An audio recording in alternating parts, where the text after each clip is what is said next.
नमस्कार विद्यार्थी मित्रांनो, स्वागत आहे तुम्हा सर्वांचं अभ्यास गुरु या चॅनलवर. विद्यार्थी मित्रांनो, या व्हिडिओमध्ये जे प्रश्न वारंवार पोलीस भरती, तलाठी भरती, वनरक्षक भरतीमध्ये विचारले गेलेले आहेत, ते प्रश्न आपण पाहणार आहोत.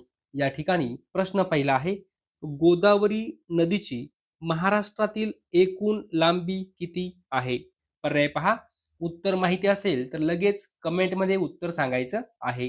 गोदावरी नदीची महाराष्ट्रातील एकूण लांबी किती आहे? तर या ठिकाणी योग्य उत्तर आहे 668 किमी. लक्षात ठेवा 668 किमी. पुढील प्रश्न पहा. सार्वजनिक काका म्हणून कोणास ओळखले जाते?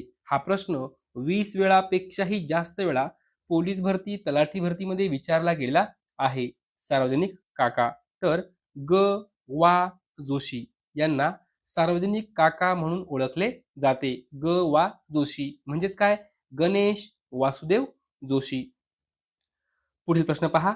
मराठा तितुका मिळवावा, महाराष्ट्र धर्म वाढवावा हा संदेश आपणाला कोणी दिला? कोणी दिला? तर संत रामदास यांनी दिला. पुढील प्रश्न पहा.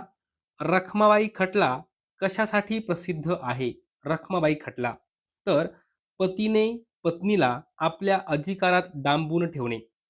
लक्षात ठेवा, पतीने पत्नीला आपल्या अधिकारात डांबून ठेवणे याच्याशी संबंधित रखमाबाई खटला आहे.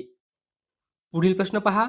लोकहितवादी या टोपणनावाने कोणाला ओळखले जाते? लोकहितवादी तर गोपाळ हरी देशमुख यांना लोकहितवादी या टोपणनावाने ओळखले जाते. हा प्रश्न 20 वेळापेक्षाही जास्त वेळा पोलीस भरतीमध्ये विचारला गेलेला आहे. पुढचा प्रश्न पहा. जीवनसत्व के चे रासायनिक नाव काय आहे? जीवनसत्व के चे रासायनिक नाव काय आहे? तर फायलोक्विनोन. फायलोक्विनोन. पुढचा प्रश्न पहा. खालीलपैकी कोणता पर्याय अयोग्य आहे? अयोग्य आहे असं विचारलेलं आहे. पहा. भीमा 451 किमी. विद्यार्थी मित्रांनो, भीमा नदीची लांबी दिली आहे 451 किमी. बरोबर आहे. दुसरा पर्याय पहा. कृष्णा 882 किमी. विद्यार्थी मित्रांनो, हे चुकीचं आहे. 882 नाही तर 282 किमी कृष्णा नदीची लांबी आहे. त्यानंतर पहा. तापी 208 किमी. बरोबर आहे. नर्मदा 54 किमी. बरोबर आहे. आपल्याला काय विचारलं? अयोग्य कोणता पर्याय आहे? तर 2 नंबर पर्याय अयोग्य आहे. बाकीचे तीनही पर्याय बरोबर आहे. कृष्णा नदीची लांबी 282 किमी आहे. लक्षात ठेवा. पुढील प्रश्न पहा. ब्रिटिश सरकारने विधवा विवाहाचा कायदा केव्हा संमत केला होता? केव्हा संमत केला होता? तर 25 जुलै 1856. विद्यार्थी मित्रांनो, प्रश्न खूप महत्वपूर्ण आहे. विधवा विवाहाचा कायदा कधी संमत केला? 1856. कधी? 25 जुलै 1856. पुढचा प्रश्न पहा. 1896 साली वित्तीय समितीवर कोणत्या भारतीयाची ब्रिटिश सरकारतर्फे सर्वप्रथम नियुक्ती करण्यात आली होती? कोणाची?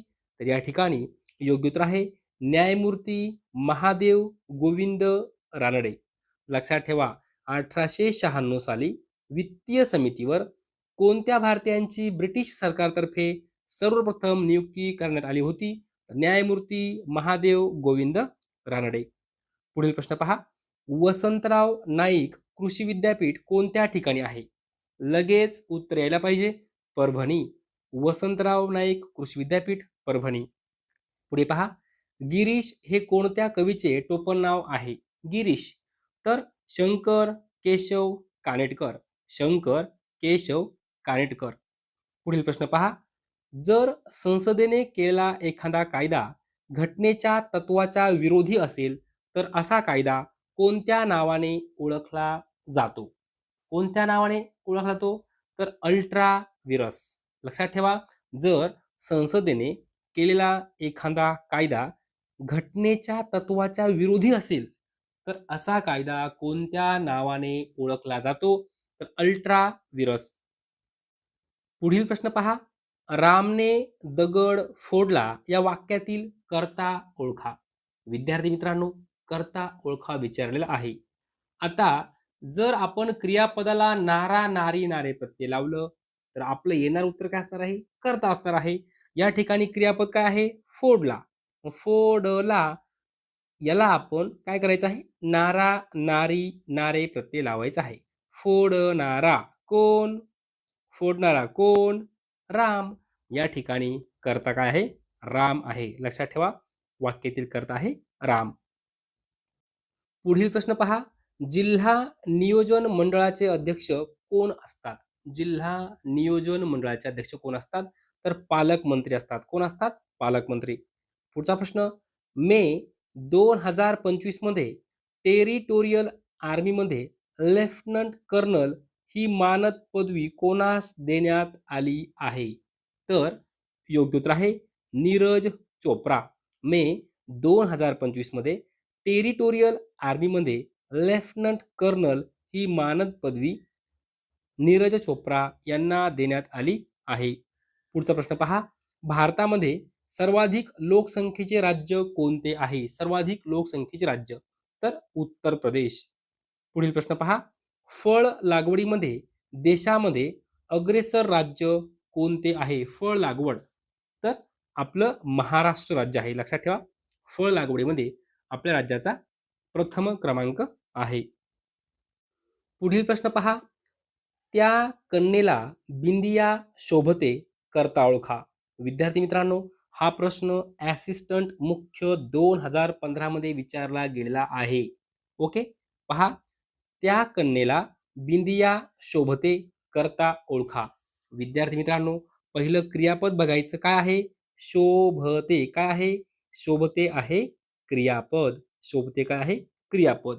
मग शोभते या क्रियापदाचा मूळ धातू काय आहे? शोभ. काय आहे? शोभ. मग या मूळ धातूला नारा, नारी, नारे हे प्रत्यय लावायचं आणि जे काही आपलं उत्तर येणार आहे ते उत्तर असणार आहे कर्ता. आता शोभ धातू आहे. शोभनारा, शोभनारी, शोभनारे, शोभनारी काय? बिंदिया. शोभनारी काय? बिंदिया. शोभनारी बिंदिया. बिंदिया काय आहे? आपला या वाक्याचा कर्ता आहे. म्हणून योग्य उत्तर आहे बिंदिया. लक्षात ठेवा, त्या कन्येला बिंदिया शोभते. शोभनारी काय? बिंदिया. बिंदिया झाला आपला कर्ता. हा प्रश्न असिस्टंट मुख्य 2015 मध्ये विचारला गेलेला आहे. पुढील प्रश्न पहा. देवगड, मालवण हे बंदरे कोणत्या जिल्ह्यामध्ये मोडतात? म्हणजे कोणत्या जिल्ह्यामध्ये आहेत? तर पहा, देवगड हे बंदर सिंधुदुर्ग जिल्ह्यामध्ये आहे. मालवण हे बंदर सिंधुदुर्ग जिल्ह्यामध्ये आहे. देवगड, मालवण हे बंदरे सिंधुदुर्ग जिल्ह्यामध्ये आहे. हा प्रश्न 10 वेळापेक्षाही जास्त वेळा पोलीस भरतीमध्ये, तलाठी भरतीमध्ये विचारला गेलेला आहे. पुढील प्रश्न पहा. महाराष्ट्र राज्यामध्ये तंबाखूचे सर्वाधिक उत्पन्न कोणत्या खोऱ्यात काढले जाते? कोणत्या खोऱ्यात? पर्याय पहा. गोदावरी, नर्मदा, भीमा, कृष्णा. तर या ठिकाणी योग्य उत्तर आहे कृष्णा नदीच्या खोऱ्यात. महाराष्ट्र राज्यामध्ये तंबाखूचे सर्वाधिक उत्पन्न कृष्णा नदीच्या खोऱ्यात काढले जाते. विद्यार्थी मित्रांनो, अशा प्रकारे या व्हिडिओमध्ये जवळजवळ 20 प्रश्न आपण पाहिलेले आहेत. जर तुम्हाला हा व्हिडिओ प्रामाणिकपणे आवडला असेल तर नक्की एक लाईक करा, शेअर करा, सबस्क्राईब करा. धन्यवाद.